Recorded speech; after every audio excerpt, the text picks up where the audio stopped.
Alright, so open cinema, obviously.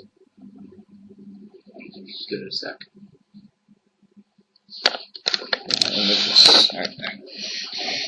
Alright, so first thing you want to do is basically hit that thing up there and change your render settings to 720p, which is those dimensions.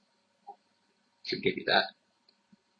You can use this to zoom out, turn around. Yeah, you said you already knew that, so that's cool. Go to MoGraph, MoText, and then your text applet thing should show up anytime soon. Really great. Oh my god. Just give it a second. There. Alright, so you got your text. Click on it. You put it to any font you want. Sometimes it takes a long time to load fonts. I'm just going to put, because I'm doing this video, Scott, actually. Scott. Alright, so find a decent font. This, I told you, it's going to take a really long time and it freezes. That's okay. I have about 32,000 fonts. So, give it a sec.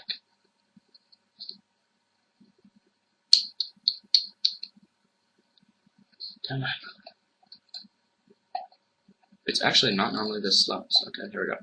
So I go find which one I'm going to take. I'm going to take this one's easy. Alright, so I normally put my depth to about 75, so it gives it some back. Yeah. So you can hit this button up here to preview what it's gonna look like. And that's what it's gonna look like. No background. You can't put a background with Cinema 4D, which is why you normally have to use it in conjunction with After Effects or Vegas. Both are down here. Okay, so now you have your thing, but nothing's happening. So if you're lettering, go to Create, New Material. Then down here you have your material. You double click on it, you get this. Whatever color you want to make your text, choose it here. We're going to go with red. And let's put a little bit of reflection. I put about 20. Leave it on white. Yeah, that's about good. And yeah, that should be good. Alright, so you can just drag this onto your lettering and bam. It looks pink, but as soon as you render it, okay, it shouldn't be pink. Oh, I see it's red. It's just from the whatever way you're looking at it. So you can put like a light on it after, which is cool. So you got your thing, and back up. Alright, so basically I'm just going to do like a simple thing where it fades in, and you just see the word Scott come in, and then, yeah. So what you're going to want to do, hold on, let me think. Okay. So this button down here is called the keyframe thing. You can just hit F9 or keyframe, I don't know, I just call it the key button. This down here is like your keyboard, I guess, I don't know what I call it that. Basically you put like little, like see if I hit it here, that little thing comes up that records the position of where the text is at, and then this will follow it. So say I have the text there, so I hit keyframe, make one at 0, and 30 frames later I want the text to be over here. I just hit that. So then I'm going to go back here and hit play. You'll see the text move. Alright, so that's cool. So basically what we're going to do is we're going to delete this one. I'm just going to move this text back a lot. Then when you look, nope. Alright, so when you look from, I don't want to be able to see it. Hold on.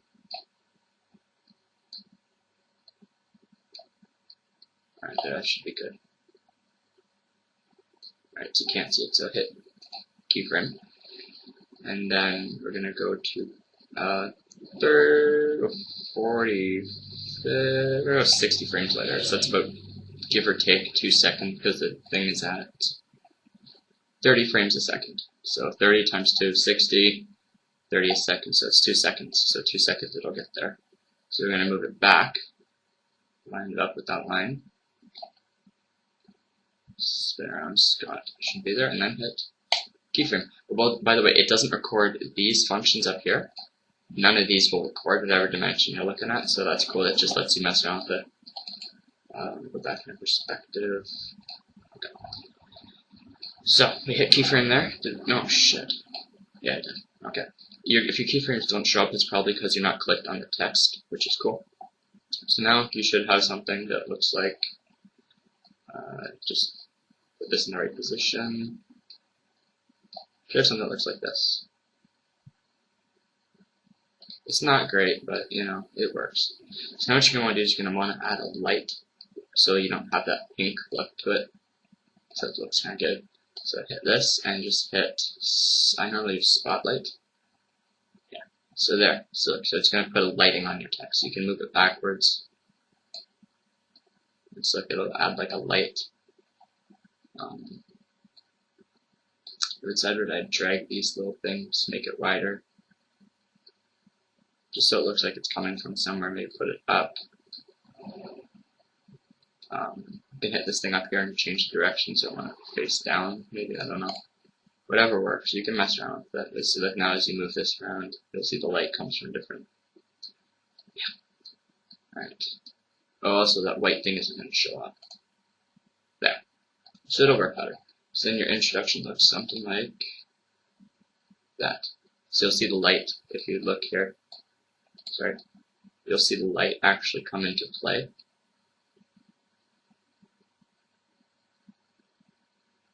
Okay, so at 60 seconds, sort of stopped it. So from 60, we'll say there till 75. Actually, no, you can make this longer. I'm actually going to put it to 150. Alright, so now this is a bit longer. So at 90, we're going to mark it the same so it doesn't move. And then until the end, at 150, we're going to have it fade back out. So let's move this there. And hit frame. So now you should have something that looks like this.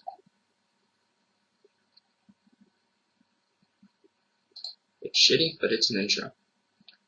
It's pretty simplistic.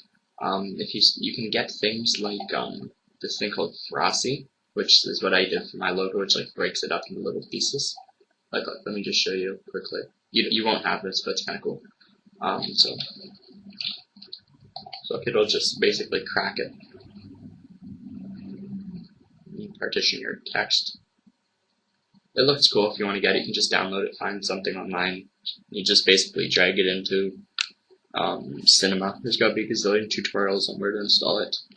Yeah, so now you have all these little bits and pieces and fragments of text you can move out, and so then you have like that little block. I don't know, I just found it kind of cool. Alright, so yeah. So now we have your intro.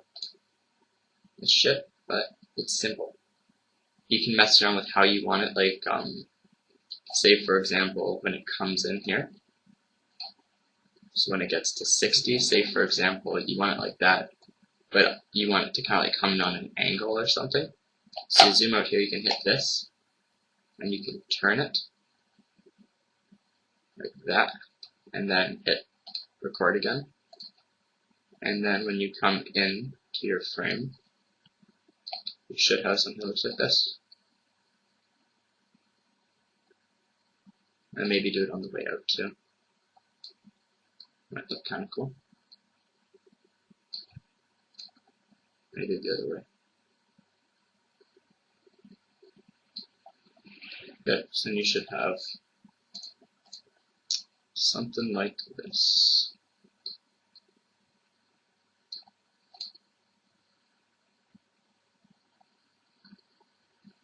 Oh, I don't know why I didn't do it. Whatever, it's cool. Mess around with it, it's kind of fun. Alright, so say you're done. Hit this little gear thing here. Make sure this looks like this. You want to make sure this is on all frames, or else it's not going to work. File, however you want to save it, just hit that. I'm just going to save it to my desktop. Format, you pretty much want it in QuickTime Movie, which will be a .mov file that works on pretty much any computer. Yeah, that's about it. And then when you're done, just hit exit. Go to render, add to render queue. If you want to save it, save it. You don't have to save it. Oh, shit, you do have to save it. Okay, so this file has to be saved before you do it, which is cool. Okay, so when you're done, just right-click it and click Start Render. And it'll start rendering out frame by frame of everything. And when it's done, I will show you what it'll look like. Alright, so now you should have something that looks like this. Now I'm just going to put the file here and open it. After it's rendered, this is what you should have. It's not great, but it works. So you can mess around with that. If you want, you can import it into things like After Effects over here. Or, what's the other piece of software? You can use Premiere if you want. Hit Film, find this great. Yeah, that's pretty much about it. That's from Sony Vegas. Yeah, that's pretty much the best you're gonna get with that. Yeah, so